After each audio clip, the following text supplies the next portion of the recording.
యోగా అభ్యాసానికి కావాల్సిన సామాన్య అవసరాలు, సూచనలు, తీసుకోవాల్సిన జాగ్రత్తల గురించి నేనిప్పుడు చెప్పబోతున్నాను. డిసిప్లిన్, ట్రస్ట్, లాయల్టీ, సెలవులు పెట్టకుండా క్లాస్‌కి అటెండ్ అవ్వాలి. ఇది యోగా సాధకుడికి ఉండాల్సిన ముఖ్య లక్షణం.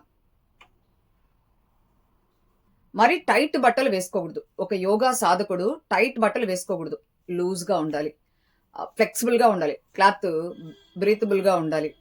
మరీ టైట్‌గా అసలు ఆసనాలు వేయలేనంత విధంగా, పట్టేసేంత విధంగా బట్టలు వేసుకోకూడదు. ఆసనాలు చేయబోయే ముందు పొట్ట ఖాళీగా ఉండాలి. ఒకవేళ తినిన తర్వాతయితే 3 అవర్స్ కానీ, 4 అవర్స్ కానీ గ్యాప్ ఉండాలి. యోగా అభ్యాసం చేసే ముందు కాలకృత్యాలు తీర్చుకోవాలి. 1 లీటర్ వాటర్ తాగి, బౌల్ మూవ్‌మెంట్ ఫ్రీగా ఉండేటట్టు చూసుకొని, కాలకృత్యాలు తీర్చుకున్న తర్వాత యోగా అభ్యాసం చేయడం మంచిది.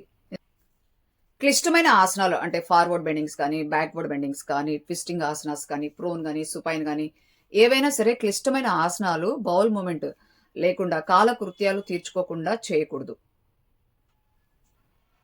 యోగా అభ్యాసం చేసే ముందు స్నానం చేయడం మంచిది. కండరాలు ఫ్రీ అవుతాయి. అలాగే యోగా చేసిన తర్వాత బాగా స్వెట్ వస్తుంది. టాక్సిన్స్ అన్నీ బయటకొస్తాయి కాబట్టి యోగా అయిపోయిన తర్వాత కూడా స్నానం చేయొచ్చు.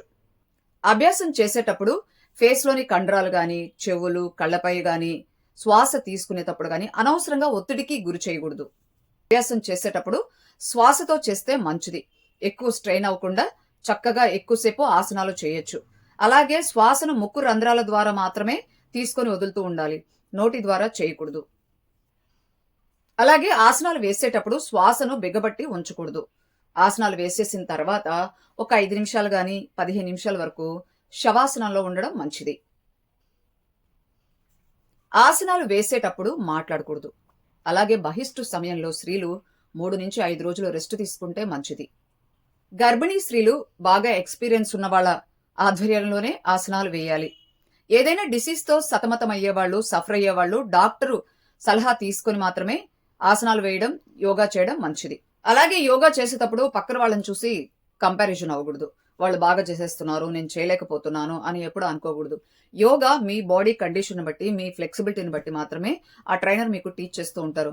కొంతమంది థెరపటిక్ యోగాకొస్తారనమాట. వాళ్ళు పక్కన వాళ్ళని చూసి స్ట్రెస్ లోనవుతూ ఉంటారు. ఎప్పుడు అలా ఫీల్ అవ్వకూడదు. మీరు ఒక మంచి రెజల్యూషన్ తీసుకున్నారు. దాన్ని చక్కగా సాధన చేయండి. మీ బాడీని కరెక్ట్ చేసుకోండి. అప్పుడు నిదానంగా రెగ్యులారిటీ ఉంటే నెమ్మదిగా మీరు ఇంప్రూవ్ అవుతారు. అంతేగాని పక్కన వాళ్ళని చూసి కంపేర్ చేసుకొని స్ట్రెస్‌కి లోనవ్వకూడదు. మీరు డిఫరెంట్ ఫీల్డ్‌లో ఎక్స్‌పీరియన్స్ ఉండొచ్చు. బట్ యోగాలో మాత్రం యోగా ట్రైనర్ చెప్పినట్టు మాత్రమే వినాలి. మాకంతా తెలుసు, మాకన్నీ వచ్చు అనే ఉద్దేశంతో ఎప్పుడూ ఉండకూడదు. మీరు యోగాలో చక్కగా వాటికి కొన్ని కౌంటర్ ఆసనాస్ ఉంటాయి. కాబట్టి యోగా ట్రైనర్ చెప్పిన విధంగానే మీ హెల్త్ కండిషన్ బట్టి మీకు బీపీ ఉందా? షుగర్ ఉందా? ఇవన్నీ చెక్ చేసుకొని మీకు వెయిట్ లాసా? థెరపీ యోగానా? ఫ్లెక్సిబిలిటీ యోగానా? హెల్త్ యోగానా?